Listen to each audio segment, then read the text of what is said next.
we're trying to figure out a name for this event that sounds intelligent.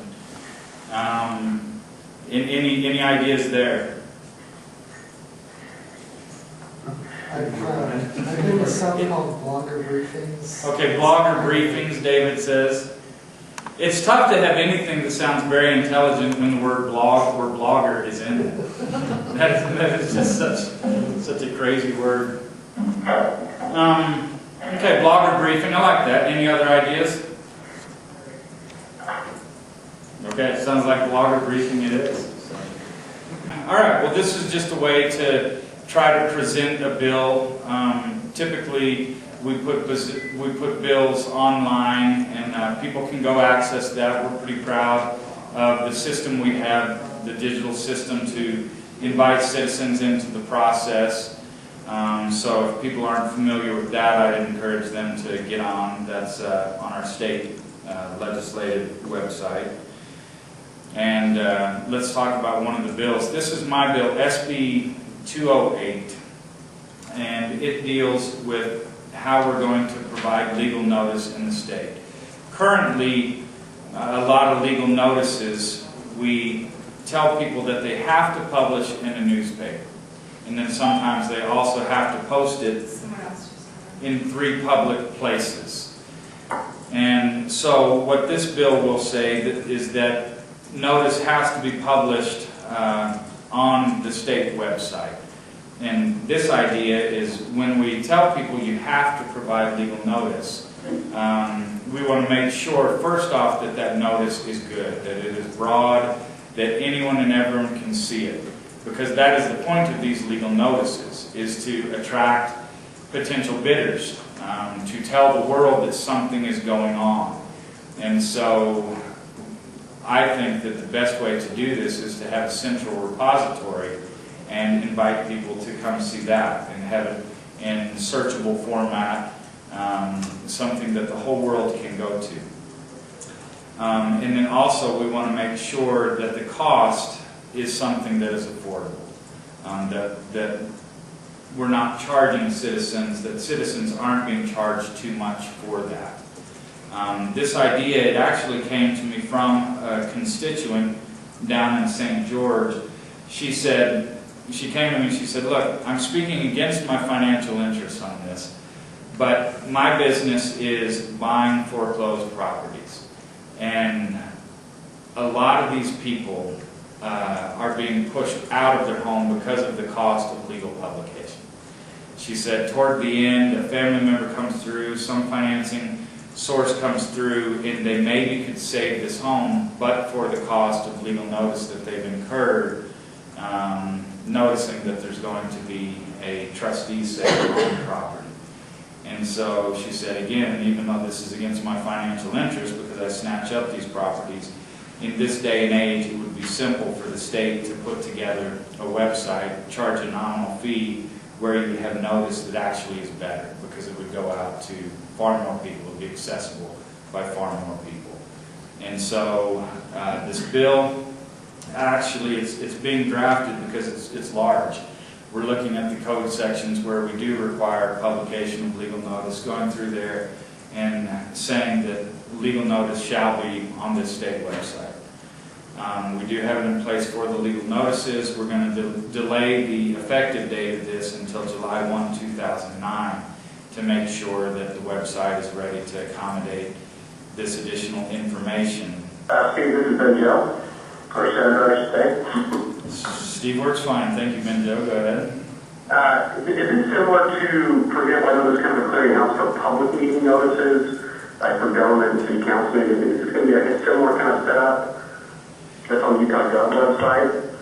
Right, very much so, very much so. This is just piggybacking off of that. That website came to us because cities were concerned that they're having to spend an awful lot of taxpayer money to give notice. So it would be nice if they could save some money on that, save taxpayer money. And so that is also what this is intended to do. My city, St. George, it spends upward of $20,000 a year on legal notice. And again, that's taxpayer notice. So that helps out. This will help out cities, it'll help out counties, all government entities that have to publish notice, but then also it will just help out, it'll help out consumers, it'll help out individuals. I mean, for example, when someone's going to probate an estate, when grandma dies, they have to publish legal notice of that. When someone is going to foreclose on a piece of property, there's legal notice on that. And so, yeah, the point of this is to make the notice better, to where it truly has a wider circulation. And you know, I think that Binjo, what this does is it does make notice much more available. Let's say that notice is published in a very small newspaper. Well, that isn't very good notice because that reaches just a small number of people. I mean, even our big newspapers in the state, far more people don't subscribe than do subscribe. So that really is kind of a narrow sect that we're reaching with current publication of legal notice. But I would point out that there is nothing to prevent newspapers from continuing to publish legal notice. It's just that people won't be forced to publish there. So they can argue their case that they help generate funds for a sale and therefore they have value in the marketplace and people can continue to advertise there. Once this is set up, there would have to be a fee that would recoup those costs. Now, because Archives already does it for public notices, I don't think that the fee will be that great, but we'll need to get there and put on the cost of this. And then once it is set up, the actual cost of adding data to it, it's just, I can't imagine it being very much, but we need Archives and fiscal analysts to weigh in on that, so I don't want to guess what a number might be. Do you have an idea of how it will be broken down? Will it be, say you click on a county and look on legal notice for that county, or will it just be an entire list of every notice published that day? Well, that's the beauty of this, is just that it will be fully searchable in many ways. So the question was, sorry, let me repeat that, how these notices will be listed. And so it should be searchable in a variety of formats. It can be searchable by location. It can be searchable by legal area, for example, notices to creditors, foreclosures. So it can be searchable in a number of ways. So again, I think that speaks to the fact that this should be better legal notice. Okay, as always, all bills up here, we're looking to do the right thing.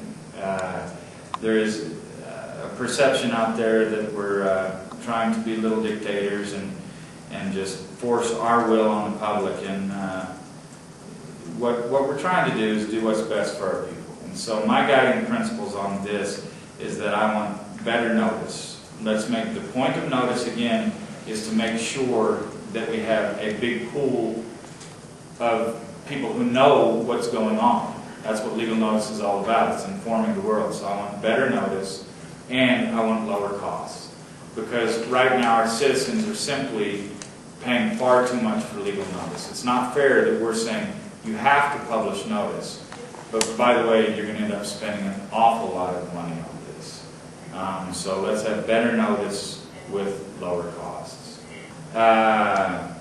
Again, I by no means am saying that people cannot publish legal notice in the newspaper.